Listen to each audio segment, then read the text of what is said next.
The aspect of access, not 3 layers.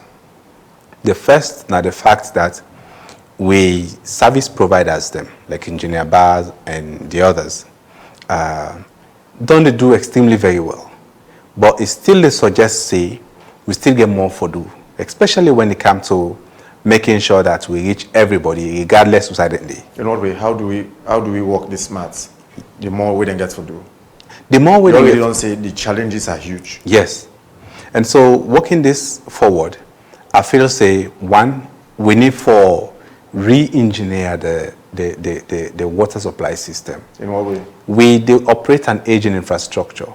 The infrastructure we've been built for between 250,000 to 400,000 people plus, don't quadruple, the capacity we're supposed for the provide. And so we virtually go just continue for supply water based on the very small capacity we able for hold. Rain comes from January to December. As long as the dam don't full, it cannot accommodate more than what it able for accommodate. And the water where they waste annually, it also huge more than what they left inside the dam. So how are we trapping? Naturally and man-made. Yes. Well, naturally. I mean, like we're in the camp. Yes. The dam go full up, especially mile 13, for example, but then everything goes out as wastage. And man-made, you know, with the cut pipe, allow the water for just flow. That's now another layer, of the water with the waste, where normally not treated water. 40% of it, Goma Valley is losing, because that one is unaccounted for, when it comes to, for example, the revenue stream of Goma Valley. How do we now ensure that first, we not only lock the leakages or block the leakages, but equally put systems in place downstream the dam. Rainy season like this way, the approach now, how do we ensure that we trap them wastages then they, so that times in the rain, in the dries, we can pump them back into the dam. I said it's going to build a sub dam now, river number 2, correct, engineer? Yeah. So they are working on it. So that's one recommendation, going forward. The other are the aspect of, placing people at the center of the delivery process. Because all of this we talk about, they affect people in the community society.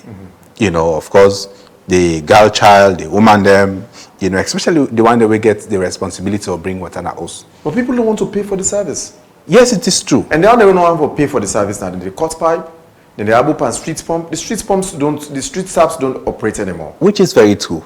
Now the stratification of the people we want for pay, the one their way not able for pay, and the one their way want for pay but then just not get the services. Goma Valley gets an evidence of that. And so then did the willingness and ability to pay study in 2013, we come out very clearly say 88% of the consumer based on household consumers, me and you understand? And then 12% na commercial and industrial consumers them. They are already packet water now. Exactly. It's saddening for no say that small number when at the 12%, they contribute over 66% of the revenue base of the company. We mean say, me and you, we revenue contribution is very insignificant, for get the system running. And how do we now turn this around? One, could it be that people are connected, but they're just not getting access to the services? Who upstream or who close to the system is affecting water supply along the way? Like you talk about deforestation where they go on. You talk about pipe cutting. You talk about, in the midst of aging infrastructure, where tomorrow you just go and say the main I call and transmission pipe don't burst. Like what's happened now? Is it Femitona?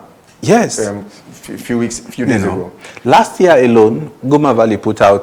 in fact, some people, sorry Soko, some people even bill on top then. That is the main pipe then. Yes. Last year alone, Goma Valley put out over 10 press releases for major maintenance works. It tells me say, that like us continuing to beat a dead horse. How are we deliberately... And this year again, just last week again, I go back to the same issue. Just last week again, then put out last week or earlier this week? This week. Then put out a press release, then shut down supply for do repair work on one of the main transmission lines. So it tells you, say, we must go beyond the quick fixes. And this is not to just a problem of Goma Valley. It takes central leadership for make sure, say, we able for, one, get the required resources and investments for make sure, say, we move beyond operating this dead horse, you know, because it's already dead. How about we take Mile 13, for example, for just supply the sub part of the West? You know, we get a system way more sustainable enough for supply the rest of the other parts of the city.